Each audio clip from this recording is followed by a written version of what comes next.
Okay, तो हमारा next question हमसे इस तरह का कुछ पैटर्न प्रिंट करने के लिए बोल रहा है, जिसमें पहली रो में एक स्टार है, फिर दो हैं, फिर तीन हैं, फिर चार हैं, फिर पाँच हैं। सबसे पहले तो हमें ऑब्ज़र्व करना पड़ेगा कि पैटर्न में सिमिलैरिटी क्या है ना, कि कौन सा एक कॉमन पैटर्न के अंदर कौन सा एक कॉमन पैटर्न जिसको पकड़ के हम अपने लूप से इस प्रोग्राम को एग्जीक्यूट कर सकते हैं। ठीक है, जैसे कि सेकंड क्वेश्चन में मैं देख सकता हूँ कि जैसे जैसे नंबर ऑफ़ रोज़ बढ़ रही है उतने ही नंबर ऑफ़ स्टार्स बढ़ रहे हैं। पहली रो में बस एक स्टार है और लास्ट रो में जो कि हमारी फिफ्थ रो है उसमें 5 स्टार्स हैं।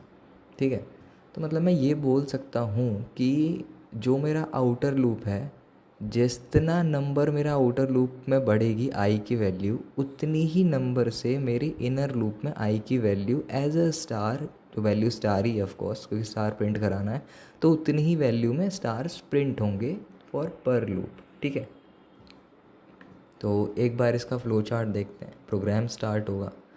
फॉर एग्ज़ाम्पल अगर मैंने रोज़ 5 ले रखी हैं, आई की इनिशियल वैल्यू 1 से स्टार्ट करेंगे, चेक करेंगे कि क्या आई की वैल्यू 1 से छोटी या इक्वल है। अगर ऐसा है तो मेरा इनर लूप में जे जब तक आई से छोटा या इक्वल है तब तक वो स्टार प्रिंट कर देगा। ठीक है, अब इसका क्या मतलब हुआ? इसका मतलब ये हुआ कि अगर मेरी आई की वैल्यू 1 है, रोज़ टोटल 5 हैं, चेक हुआ कि क्या आई मतलब मेरा 1 5 से छोटा है, अब इक्वल है, हाँ 1 5 से छोटा है। जे के पास गया, जे चेक हुआ कि क्या मेरा जे जो वही इनिशियल 1 वही वो भी है, क्या वो 5 से छोटा है या इक्वल है? नहीं, 5 से नहीं, आई से छोटा है या इक्वल है। अब आई क्या है? अभी तो आई 1 है।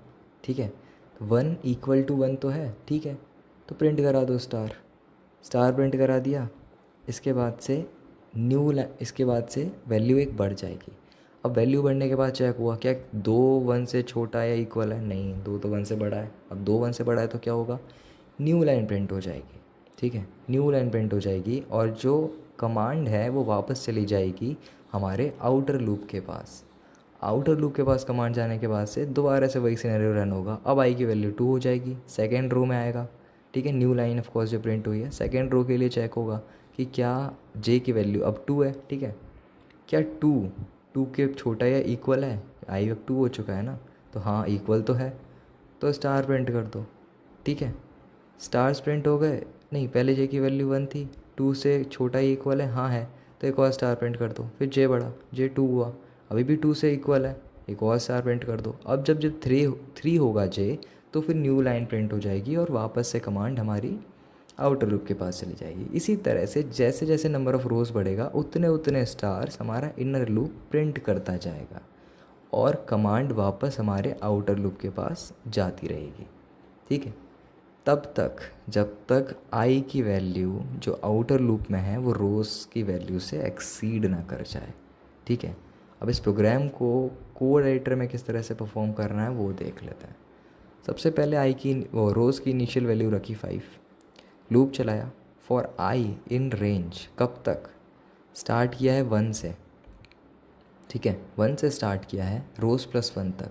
अब रोज़ प्लस 1 इस वजह से किया है क्योंकि लूप में लास्ट एक वैल्यू छोड़ दी जाती है। तो अगर मैं रोज़ प्लस 1 बोलूँ तो मैं कह रहा हूँ 1 to 6 चलाओ लूप। अब 1 to 6 क्योंकि रोज़ 5 है, 5 + 1 6, 1 to 6 लूप चलाओ और 6 को तो वो छोड़ ही देगा क्योंकि मैंने बोला लास्ट वैल्यू छोड़ जाती है। तो सिंपली मैं यही बोल रहा हूँ कि 5 नंबर तक हमारा आउटर लूप चलेगा। ठीक है, फिर इनर लूप आया, जे चेक हुआ आई की रेंज तक। आई की रेंज क्या है? जो कि बढ़ेगी, जो इनिशियल अभी 1 है। ठीक है, जैसे जैसे रोज़ बढ़ेंगी वैसे वैसे इसकी आई की रेंज बढ़ेगी और उतने उतने स्टार्स प्रिंट होते जाएंगे। फिर उसके बाद से जब ये एक्सीड कर जाएगा तो फिर हमारी न्यू लाइन प्रिंट होकर के कमांड वापस से रोज़ में जाती रहेगी, जैसा कि मैंने फ्लो चार्ट में समझाया। ठीक है, देखते हैं एक बार इसका आउटपुट क्या आएगा। वही आउटपुट आया, पहला लूप चला आउटर लूप, फिर इनर लूप ने 1 स्टार प्रिंट किया, 2 स्टार प्रिंट किए, 3 4 5, और इस तरह से सिंपल सा प्रोग्राम पूरा हुआ। ठीक है, बढ़ते हैं अपने नेक्स्ट क्वेश्चन की तरफ।